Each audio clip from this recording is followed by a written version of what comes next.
না জানিয়েই জাহ্নবীকে গোপনে বিয়ে, অভিষেকের নামে পুলিশের অভিযোগ।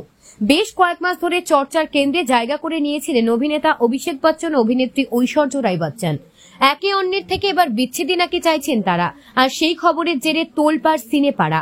যদিও তার এই প্রসঙ্গে মুখ খোলেননি, কখনোই কাউকে জানতে দেননি ঠিক সমস্যা কোথায় বা আদতেও তারা এই ধরনের কোনো সিদ্ধান্ত নিচ্ছেন কিনা।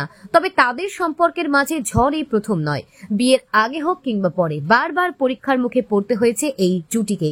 অভিষেকের জীবনে এসেছিলেন নাকি জাহ্নবী কাপুর, গোপনে নাকি বেড়েছিল সম্পর্ক, তারা একে অন্যকে মন দিয়েছিলেন। এখানেই শেষ নয়, শোনা যায় বিয়েও নাকি করেছিলেন তারা। কি ভাবছেন? অভিনেত্রী শ্রীদেবীর কন্যা জাহ্নবী কাপুরের কথা হচ্ছে? একেবারেই না, তিনি মডেল জাহ্নবী কাপুর। অভিষেক নাকি তাকে গোপন বিয়ে করেছিলেন, এমনটাই দাবি করে বসেন মডেল জাহ্নবী কাপুর। অভিষেক বচ্চনের জীবনে তখন ঐশ্বর্যের প্রেমে হাবুডুবু খাচ্ছিলেন, একে অন্যকে নিয়ে বিয়ের স্বপ্ন দেখছেন।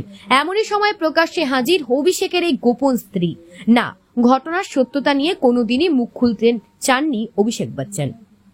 তবে আত্মহত্যার চেষ্টা করেছিলেন মডেল জাহ্নবী। তার খবরের শিরোনামে উঠে আসে, যদিও তিনি তার চাপা থাকেনি। পুলিশ পর্যন্ত পৌঁছে গিয়েছিল এই খবর, জানিয়ে রীতিমতো সমস্যায় পড়তে হয়েছিল জাহ্নবী কাপুরকে। থানায় টেনে নিয়ে যাওয়া হয়েছিল তাকে, যদিও পরবর্তীতে পেয়েছিলেন জামিন। তবে মুচলেখা জমা দিতে হয়েছিল তাকে, যে পরিবর্তিতে তিনি এমন কোনো পদক্ষেপ নেবেন না, জানিয়ে রীতিমতো ঝড় ওঠে সোশ্যাল মিডিয়ার পাতায়। তবে খুব বেশি দিন স্থায়ী হয়নি অভিষেকের জীবনে এই ঝড়।